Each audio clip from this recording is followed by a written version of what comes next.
안녕하십니까.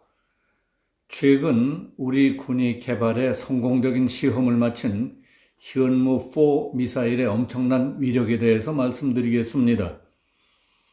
군 당국이 지난 15일 SLBM 잠수함 발사 탄도미사일 등과 함께 처음으로 공개한 고위력 탄도미사일 이른바 현무4 미사일 영상은 현무4가 아닌 다른 미사일의 영상인 것으로 밝혀졌습니다.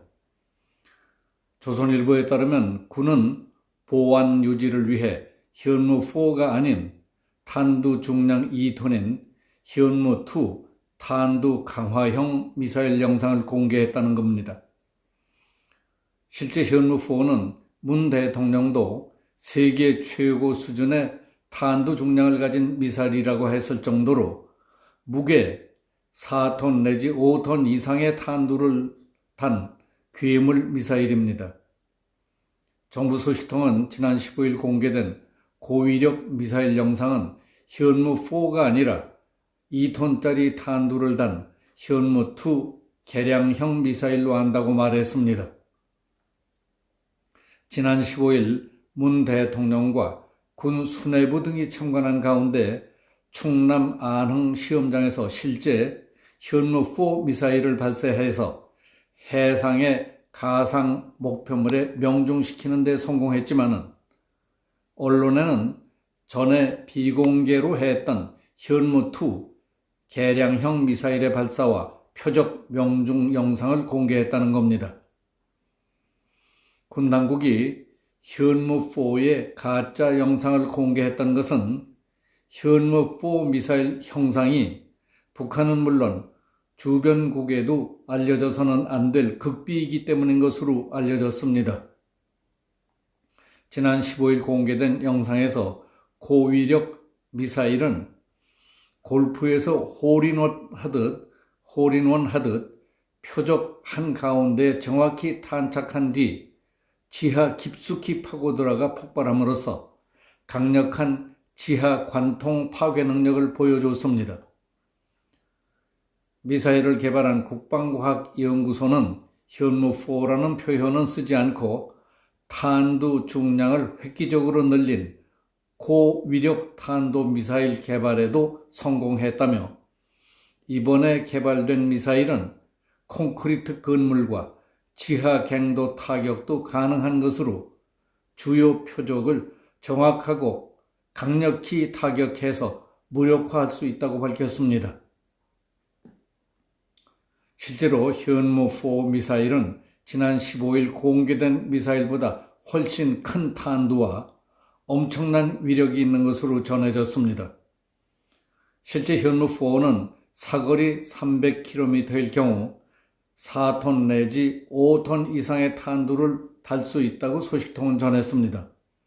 공개된 미사일보다 3배 이상의 위력을 갖고 있다는 얘기도 있습니다.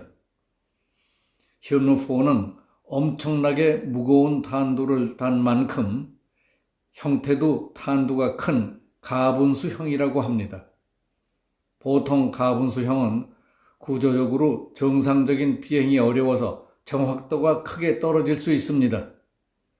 하지만 지난번 시험 발사에서 현무4 미사일은 350km를 날아가 3m 안팎의 정확도로 제주도 인근 서남의 목표물을 명중시켰습니다.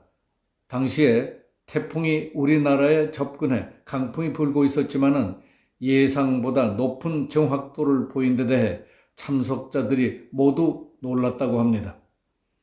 미국, 러시아, 중국 등 강대국을 포함해서 세계 각국 단거리 탄도미사일의 탄두 중량은 대개 500kg에서 1톤 수준입니다. 4톤 내지 5톤을 훨씬 넘는 수준은 단거리 탄도미사일 사상 세계적으로 유례가 없는 것입니다. 정통한 소식통에 따르면 현무4는 수백 개 내지 1000개 이상의 자탄을 뿌리는 확산탄을 쓸 경우에 축구장 200개 이상 지역을 초토화시킬 수 있습니다. 고폭탄 탄두를 달 경우 김일성, 김정일 부자 시신이 안치된 금수산 태양궁전, 평양 유경 호텔 등을 단 한 발로 파괴할 수 있습니다. 지하 관통탄 탄도를 달 경우에는 지하 100m 이하에 있는 것으로 알려진 김정은 벙커도 무력화할 수 있는 것으로 알려졌습니다. 현무4는 지난 2017년 화성 14, 15형 ICBM 등 북한의 잇단 미사일 발사 및 핵실험으로 핵미사일 위협이 부각되자 우리 군의 대량 응징 보복 전략의 핵심 무기로 본격적으로 개발하기 시작했습니다. 그해 한미 미사일 지침 탄두 중량 제한을 철폐키로 한 것도 결정적 영향을 끼쳤다고 볼 수 있습니다. 현무4는 북한이 핵미사일로 도발하면 고강도 보복용으로 사용할 것으로 알려졌습니다. 한 소식통은 현무4는 김정은 등 수뇌부가 그 위력에 겁을 먹게 해서 핵미사일 도발 엄두를 낼 수 없도록 사전 억제하는 게 주 목적이라고 말했습니다.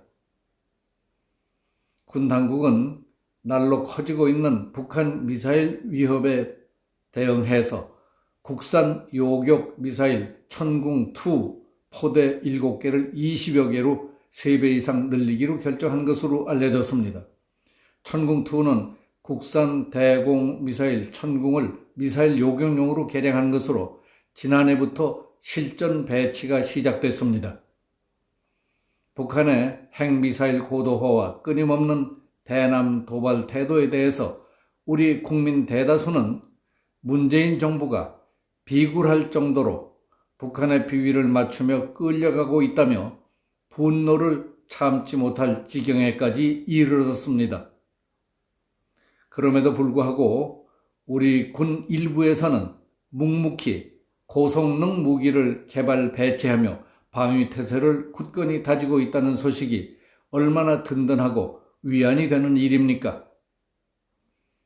지난 1975년 4월 베트남 사이공의 함락과 바로 지난 8월 탈레반에 의해 함락된 아프가니스탄의 카불이 무기와 군사 장비가 부족해서 무너진 것이 아니었다는 사실은 세계가 다 알고 있습니다. 미국이 넘겨주고 간 최신 무기와 군사 장비를 몽땅 인수해 갔고도 얼빠진 국가 지도부와 국민들 그리고 내부의 갈등과 분열로 나라가 힘없이 무너지고 말았다는 것을 두 눈으로 똑똑히 봤습니다. 오늘날 우리는 어떻습니까? 각 분야에서 역량을 발휘할 수 있는 능력과 기술 그리고 애국심까지 갖추고 있는 인재들은 많다고 믿습니다. 국가 지도부, 군부, 정치인, 국민이 일단 유사시에 국가를 위해 하나가 될 수 있을 것이라고 보느냐 하는 것이 문제입니다. 아마 어려울 겁니다. 필요할 때에 국민적 단합을 이끌어 힘을 한데 모을 수 있는 큰 인물, 믿음직한 인물, 정치 세력이 눈에 띄지 않는다는 데에 그 심각성이 있다고 봅니다. 매우 안타까운 일입니다. 여기서 마치겠습니다. 감사합니다.